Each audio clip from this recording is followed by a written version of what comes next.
The moral of this story, a blooming ecosystem, more trust lines requires more XRP, removing it from the market and technically from circulation. Potential of cryptocurrencies and digital payment systems remains. It remains, and I believe that over the next 5 years that will become the 12th sector, the S&P. Digitization of financial services will be a new sector. Cryptocurrencies will be a new sector. And they'll be embraced just like any other sector. Remember, the last new sector, the S&P, the 11th, was real estate. It took a long time to bring that in, but it's a major asset class. Now we're going to go to crypto. What's going on, guys? Kevin Cage here with another crypto update. I really hope you enjoyed today's video. If you are here just for XRP news, you can start around the 7-minute mark. I'll leave a timestamp. The beginning is important, but I wanted to include a bunch of information. The majority of this is XRP ledger information towards the end. Hope you enjoy, and let's kick it off.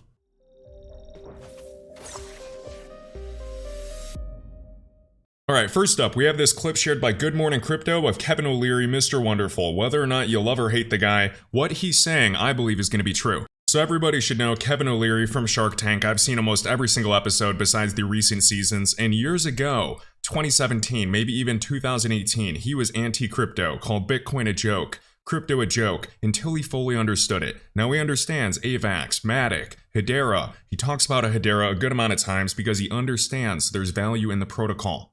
And then he realizes that, oh, DLT and blockchain can drive real economic activity, and in some cases there is a token which is an application of the blockchain. So he's an example of a very successful traditional business guy, understanding the value of hard assets or real assets, especially in real estate, and then he had the light bulb moment with crypto.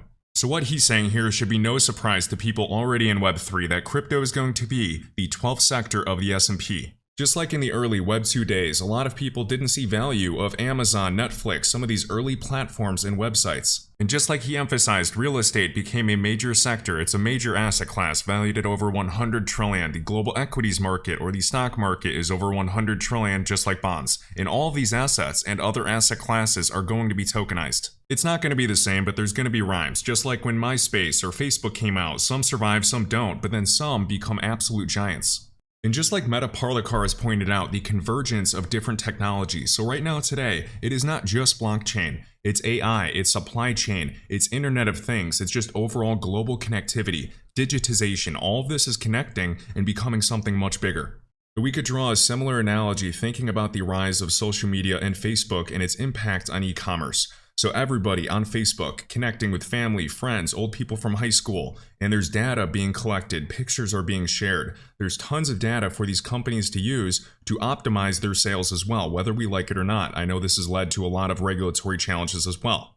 But because of this data, Facebook ads were absolutely exploding. Even if you go back to 2013, Facebook ads were exploding. This also helped Amazon and other e-commerce platforms, Shopify, etc., do even better.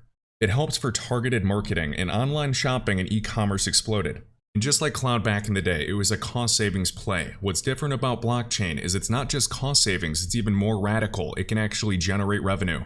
Cloud was doubted. Now 99% of Netflix exists on Amazon Web Services. We have Google storage, we have all types of applications, photo storage, music, streaming, etc. We have the rise of 5G networks. Not that I'm a fan of any health effects of 5G, but this also led to better developments for GPS, navigation, all types of things. So the point being is everybody initially looking at crypto understands payments because that's an easy and obvious use case to understand, but there's going to be so many other use cases in terms of DePIN, scaling solutions, privacy, decentralized identity, oracles, general just smart contract platforms, supply chain, AI, etc.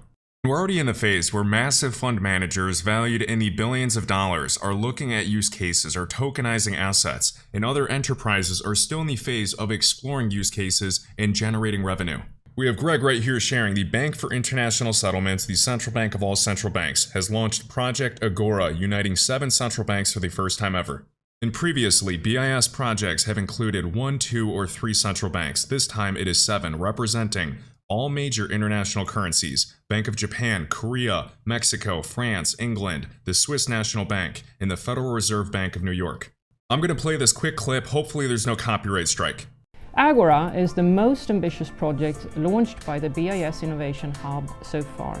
The project aims to combine wholesale versions of both tokenized central bank money and commercial bank deposits on a unified programmable platform or ledger. The fact that we have already embarked on this cooperation with the 7 central banks that we mentioned, that should give you a sense that this is something that will have a lot of momentum. We're very optimistic that this is going to make a difference. So is Project Agora built on QNT or interoperable with Quant's network in some degree? It's possible. And Greg put together a great post right here emphasizing Project Rosalind, which used QNT as its technological infrastructure. We know the Bank of England's connections with a variety of different projects. We also know Ripple's connection, and then the Swiss National Bank, Brad Garlinghouse, was in attendance with all the other bankers. He was one of the only fintech or crypto-based companies at the time. We're seeing the narrative grow more and more each year about a unified ledger, programmable money, and tokenization. And for anybody brand new to Web3, it might sound silly thinking that some of these networks have been mentioned or used with some of these massive projects by global banks. But even years ago in 2019, we shared on YouTube SIA partnering with Quant Network. So SIA is absolutely huge. I haven't checked on them in a while, but we can see 570 European network nodes. Overledger of Quant Network actually collaborating with SIA. So Greg right here is a great account to follow to keep up with all the QNT recent developments. I haven't kept up as much, but just looking at the price chart on charts.cointrader to see all the price history, even since launch back in 2018, under $1, all the way up to its all-time high, doing well over a 100x, actually over a 1000x from even those lows. I could go to the wick, it could be even higher. And you notice that QNT has crashed 90% before there, and then even last bear market or that we've recently had right there, about 89-90%. The fact that we've just been consolidating, the structure doesn't look bad or super unhealthy, but it's being called a scam all over again. And that's an example of retail sentiment, how we feel when an asset is going up 10x, 20x, we believe in it. As soon as it crashes or goes back to long periods, sometimes multiple years of consolidation, the fear sets in. Be sure to stick around for today's video. We're going to dive into a bunch of important information. Also keep tabs on synthetics. So what they're doing for derivatives is super interesting. We know the derivatives market is absolutely massive. This asset is well established, it's been around for a while. I like the price chart. I also like the price chart for Aave as a lending protocol. Two well established assets that just have a really good chart with the potential of a bull run. And of course, not financial advice, always do your own research, but we know that SNX or Synthetics has been very active on Base for Coinbase's new chain. And one last thing before we dive into some XRP information, we have Shibu officially listed on MEXC, so this is the first centralized exchange listing. So it's a lot more accessible for everyday people that maybe aren't familiar with DeFi and didn't want to buy Shibu using their Casper on friendly markets. We've gone over this asset before, and it started off at a sub $1 million market cap, and you can see it's up to 7.8 million and hit a $10 million market cap yesterday. Alright, for some XRP information, first up shared by Panos, discussing the automated market maker on the XRPL. So just comparing Uniswap alone, we can see over $2 trillion has been transacted and swapped on Uniswap. Ethereum is the king of DeFi, but we are seeing more and more chains with DeFi activity growing, and there's going to be trillions of dollars in the future as enterprise DeFi grows. And just like Moon Lambo says here, as assumed with every single development I've seen on the XRP ledger, it's an XRP killer, just like they're saying the new stablecoin Ripple USD is going to kill XRP. If you believe the Ripple US dollar stablecoin is bad, is going to kill XRP, to each their own. We've talked about this for years. David Schwartz has explained the value add of a stablecoin. Even this guy right here shared this, and this is a must-see video. This is 4 years ago, David Schwartz talking about the XRP Ledger stablecoin proposal. Everything Ripple, the company, is doing, they're thinking about. They are valued well over $10 billion. They're not just throwing darts at a board. If you want to read a great thread put out by Crippinwriter on Twitter, be sure to check this out, explaining the Ripple US dollar stablecoin and what this means for XRP. And just like Anders shares right here, the primary digital asset XRP, the native token of the XRP ledger, every single transaction requires some XRP. Custody solutions like the acquisition with Medico, where Ripple and Medico predict the crypto custody market will be a $10 trillion market by 2030. With Medico being partners with IBM, Archax, HSBC, very large groups, tokenization of course, home equity lines of credit, all types of things, wallet integrations, CBDCs, DEXs, the automated market maker, and the US dollar stablecoin playing a huge role with the AMM and just overall DeFi potential on the XRPL for institutional DeFi. So in previous videos, we've discussed the 10 drop fee for a micro amount of XRP to be burned during the minimum transaction cost, and that's just used to protect the network from spam. And Panos shares right here, when a new AMM pool is created on the XRPL, 2 XRP is burned. I've done previous threads showing the fees for trust lines as well. So the AMM create must destroy at least the incremental owner reserve amount currently to XRP. This is the same special transaction cost as account delete transactions. I saw him getting some hate for everything he's doing. I can't believe people are hating on him for actually informing people about an automated market maker. We know what Uniswap and other DEXs have done for other chains. It brings liquidity. I know Ethereum's fees are outrageous and they use other scaling solutions, but just think about every single transaction that has taken place on these other chains. With Optimism, Polygon, Ethereum, DEXs like Uniswap, all of these transactions, all of this volume and liquidity, and look where Ethereum got today. Look at its market cap, look at its liquidity, and look at its price history since inception. Is there corruption behind Ethereum? Yes. But I don't want Ethereum to crash. Ethereum crashing would be absolutely terrible for the altcoin market. Maybe some people want XRP to flip Ethereum in market cap. It's happened 2 other times before. Sure, I'm open for that, but I don't want Ethereum to actually crash. This recent bear market has leveled the playing field for other layer 1s. Are there better layer 1 networks with better potential and technological features than Ethereum today? Yes, absolutely. And I know this might sound super crazy, but is it possible for some of these networks or new layer 1 platforms with different use cases to actually surpass Ethereum in the future? Maybe Bitcoin someday? Theoretically, it's possible. Will Bitcoin always be the primary store of value narrative? Maybe, maybe not. We know Bitcoin's overall market cap in a single asset has surpassed $1 trillion. But some of the biggest companies in the world, like Apple, hit $3 trillion in market cap before. And Ethereum's all-time high market cap was around $570 billion, so over $500 billion or over $500 billion. If the crypto asset class becomes a major asset class, even close to the estimates by BCG and the WEF, that means the crypto asset class would be valued at trillions of dollars, 5 trillion, 10 trillion, 50 trillion dollars. So with that type of regulation and actual crypto networks providing real economic activity in a world where there is actually regulatory clarity and we're not just controlled by the SEC, could different assets reach $500 billion market caps or over $1 trillion market cap? Yes, it's possible. And again, that probably sounds super crazy, just like it sounded crazy to say Bitcoin would reach $1 trillion plus in market cap, and just like it was crazy to say that Ethereum would reach over $500 billion in market cap, and both have done that. And I want Bitcoin, I want Ethereum all to skyrocket because it's better for alts, and alts can have a much better ROI. I want the Ethereum spot ETF to be approved. We know BlackRock filed for their application in November. I hope they get their way. There's going to be fear and greed along the way, just like in any market. There's going to be positive catalysts and also black swans like we historically see. And we know big groups are building on Ethereum, they're building on Solana, and it's just funny because Solana, it got adoption, it did very, very well. But guess what? The network still crashes regularly, it's congested, and Ethereum is not set up to scale even with its recent upgrades. Ethereum's features for contracts and accounts are old. There's going to be new projects, and there already are projects today that are better. But Ethereum had first mover advantage. Of course, it goes super deep, even JP Morgan's ties. The point being is we are seeing central banks, financial institutions, enterprises building and exploring applications today. We know BlackRock is tokenizing on top of Ethereum, and they've ran into problems. Just like Kevin O'Leary and other people attending Davos, they understand that crypto is the future and they're looking for those winning applications on whichever protocol it is, and it will likely be interoperable with other protocols. We're seeing some really cool applications that are live on some of these networks today, but we haven't seen the floodgates actually open. So until then, we are speculating, and to be an investor, especially a long-term investor, you need to speculate. Crypto is a nascent asset class. It threatens almost everything in terms of the centralized legacy infrastructure that exists today.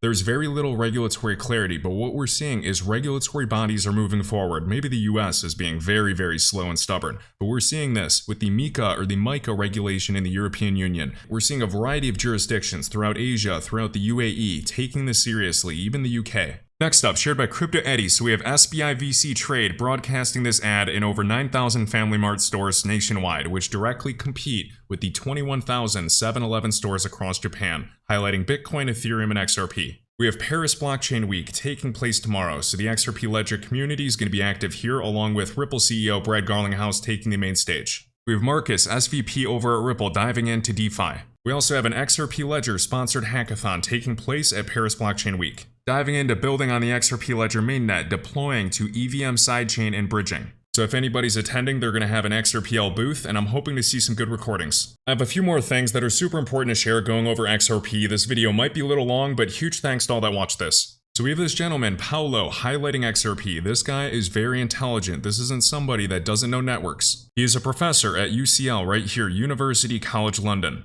Founder and ex-director at the UKCBT, the Center of Excellence on Blockchain Technologies in the United Kingdom. We can see right here, Hedera, Quant Network, etc. And just like Tokenizer emphasizes, this guy isn't some crypto influencer. This isn't some dev spinning up a protocol in his mom's basement. His CV ranges from Q&T, central bank researcher, HBAR Treasury co-chair and co-founder of this University College London CBT. His background is in central banking, academia, and economic research. So to see him involved in the enterprise DLT side goes to show where the future of the space will be headed. Of course, we can read different articles by CoinDesk, but they are incredibly biased. And even when you see certain articles and it's some company talking about their new Web3 application, at least the people that I've spoken to that have been venture capitalists for decades are telling me that most of those people giving those interviews aren't even in the tech background. They have no idea what they're talking about. So there are times when there are interviews from very large companies or just other companies talking about applications, and they're just marketing and sales guys. So just like Tokenizer says, this guy with this background, I'm taking him very seriously.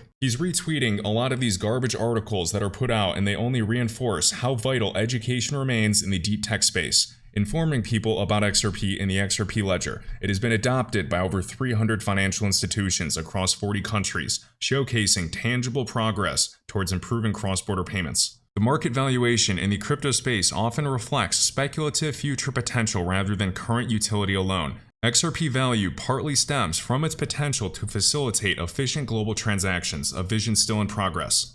This is not a race, but a marathon. Forbes overlooks the developmental nature of blockchain tech, where projects often evolve over years. For example, Ethereum, once criticized for its limited capacity and high fees, I still criticize it, is making significant strides with upgrades like Ethereum 2.0 to enhance scalability and efficiency. When you're comparing it to other networks are better. Regulatory challenges and innovation. The regulatory scrutiny faced by crypto projects is not unique to this space, although it feels like it when you're an investor, but is a common challenge in the evolution of any groundbreaking technology. So that's why I talk about these previous tech shifts. Utility and adoption beyond speculation. The narrative that blockchain projects lack utility beyond speculation fails to account for the growing number of use cases being explored and implemented across industries. Next up, we have some great information here shared by the CEO and co-founder over at xpmarket.com. There's a common misbelief in the XRP community that new tokens and expansion of the XRP ledger ecosystem might hurt XRP, the digital asset's value,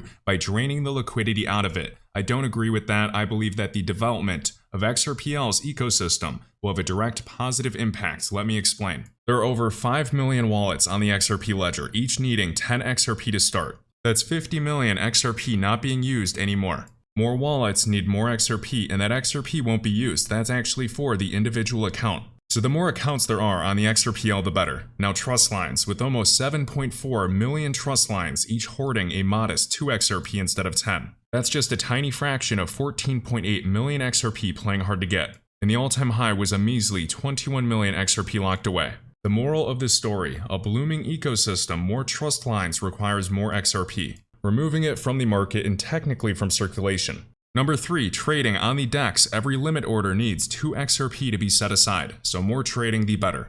More trading means more XRP being saved up, adding to the XRP already needed for a waltz for the account reserve and trust lines. For the automated market maker, he just has one point. For the first few days of the AMM launch, more than 500,000 XRP were locked in liquidity pools. Mic drop.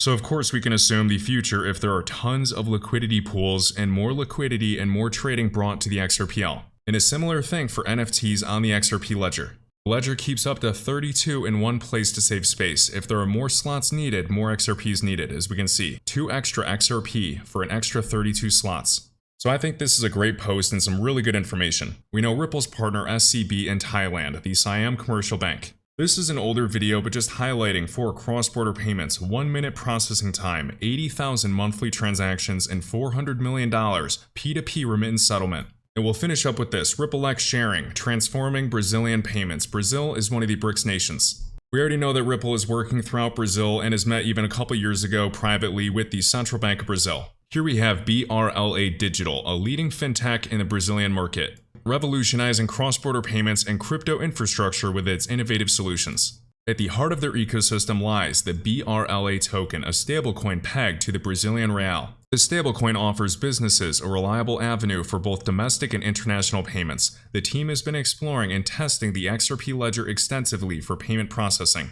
So we are seeing companies, organizations, even governments and countries like the Republic of Palau building stablecoins on the XRPL. So we are seeing developments, bridging, the EVM sidechain, all types of applications being built. I hope you guys enjoyed today's video. Huge thank you for all that watched this one. Be sure to like this video, let me know your thoughts down below, and I will catch you in the next one. If you enjoyed this video, I'd greatly appreciate if you could hit the like button, let me know your thoughts down below, and my link tree is linked in the top of this YouTube video description, with all links, crypto resources, and discounts. I'll catch you in the next one.